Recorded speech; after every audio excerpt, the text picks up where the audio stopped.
নমস্কার, আমি কল্যাণী রান্নাঘরে আপনাদের সবাইকে আরও একবার স্বাগত। আজকে আমি আপনাদের জন্য আবারও একটা নতুন চিকেনের রেসিপি নিয়ে চলে এসেছি। আজকে আমি আপনাদেরকে ফ্রাইড চিকেন কারি বানিয়ে দেখাবো। আপনারা এভাবে চিকেনের রেসিপিটা বানিয়ে দেখবেন। গরম গরম পোলাও, ফ্রাইড রাইস, নান, পরাঠা সবার সাথেই খেতে অসাধারণ লাগে। তো যাই হোক, চলুন তাহলে এখন মূল রেসিপির দিকে এগিয়ে যাওয়া যাক।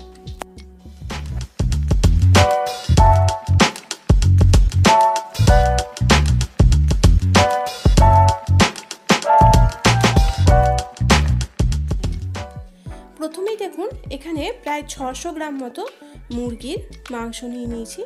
এটা হাত ছাড়া মাংস, ছোট ছোট টুকরো করে কেটে নিয়েছি আর 6 থেকে 7 ঘন্টা মতো ভিনেগার দিয়ে ভিজিয়ে রেখে দিয়েছি।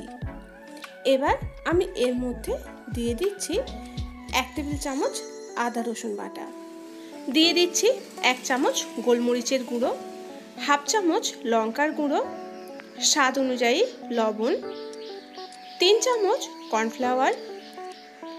কর্নফ্লাওয়ারের ডবল দিয়ে দিচ্ছি ময়দা, মানে 6 চামচ ময়দা দিয়ে দিলাম, আর দিয়ে দিচ্ছি একটা ডিম। সব কিছু ভালো করে মেখে নেব।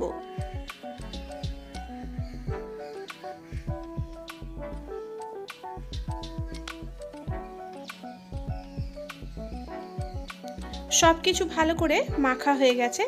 এবার এগুলোকে আমি ভেজে নেব। তেল গরম করে নিয়েছি। এবার এই গরম তেলের মধ্যে আমি চিকেনের টুকরোগুলোকে ভেজে তুলে নিচ্ছি।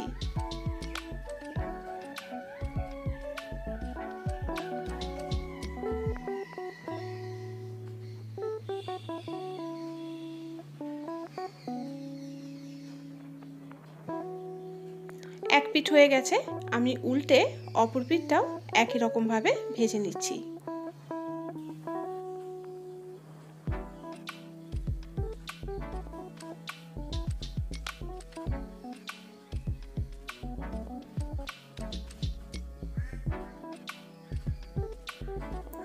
চিকেনের টুকরোগুলো এখন দু পিঠই ভালো মতো ভাজা হয়ে গেছে। এগুলোকে তেল থেকে তুলে নেব।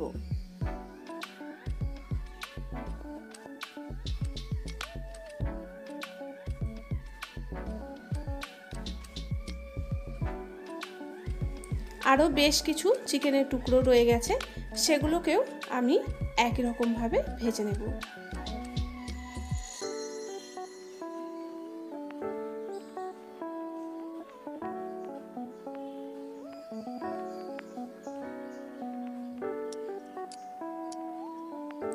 চিকেনের টুকরোগুলো ভেজে তুলে নেওয়ার পর তেলটা পরিমাণে আমি অনেকটাই কমিয়ে নিয়েছি।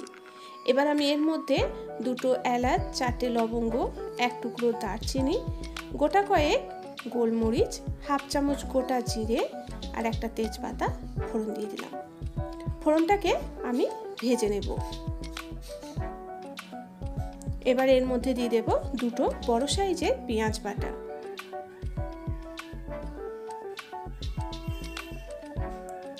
আর আমি এর মধ্যে দিয়ে দেব 2 চামচ আদা রসুন বাটা।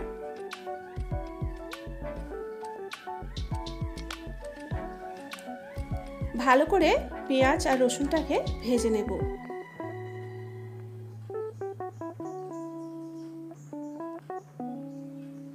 এবার এর মধ্যে দিয়ে দেব 1 চামচ ধনে গুঁড়ো, 1 চামচ জিরে গুঁড়ো, হাফ চামচ হলুদ গুঁড়ো, হাফ চামচ ঝাল লঙ্কার গুঁড়ো, হাফ চামচ কাশ্মীরি রেড চিলি পাউডার, আর দিয়ে দিচ্ছি স্বাদ অনুযায়ী লবণ আর একটা টমেটো কুচি। মশলা ভালো করে কষে নেব।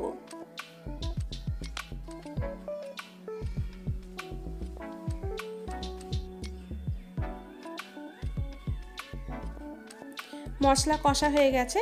এখন এর মধ্যে দিয়ে দিচ্ছি 2 চামচ ফ্যাটানো টক দই। গ্যাসের ফ্লেম লোয়ে করে আমি আরও একবার সব কিছু ভালো করে নাড়াচাড়া করে নেব। এবার এর মধ্যে দিয়ে দিচ্ছি কাজুর পেস্ট। আমি 10টা কাজুকে ভালো করে পেস্ট করে নিয়েছি। সেই পুরো কাজুর পেস্টটা এখানে দিয়ে দিলাম, আর দিয়ে দিচ্ছি বাটি ধোয়া সামান্য জল। মশলা আরও একবার ভালো করে কষে নেব।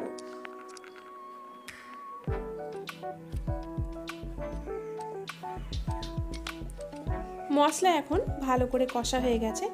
এবার আমি ভেজে রাখা চিকেনের টুকরোগুলো এই মশলার মধ্যে দিয়ে দেব।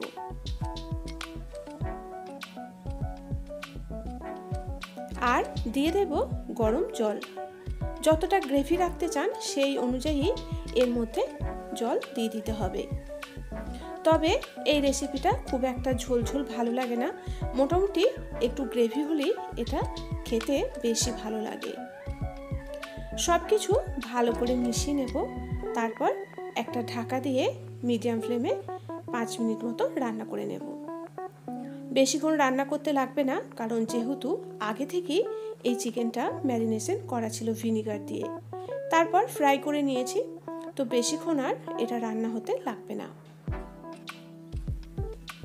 আমি যতটা গ্রেভি রাখবো সেই অনুপাতেই এখানে গরম জল দিয়ে দিলাম। এবার আমি দিয়ে দেব অল্প পরিমাণে মিষ্টি, তবে আপনারা মিষ্টিটা না চাইলে স্কিপ করতে পারেন।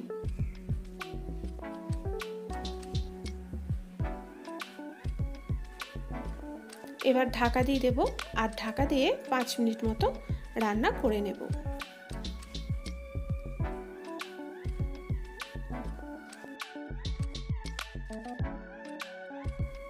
এটা এখন হয়ে গেছে, তো নামানোর আগে এর মধ্যে দিয়ে দেব ধনেপাতা কুচি। হালকা হাতে মিশিয়ে নেব। বেশি নাড়াচাড়া করতে গেলে কিন্তু চিকেনের কোটিংগুলো সব ছেড়ে যাবে।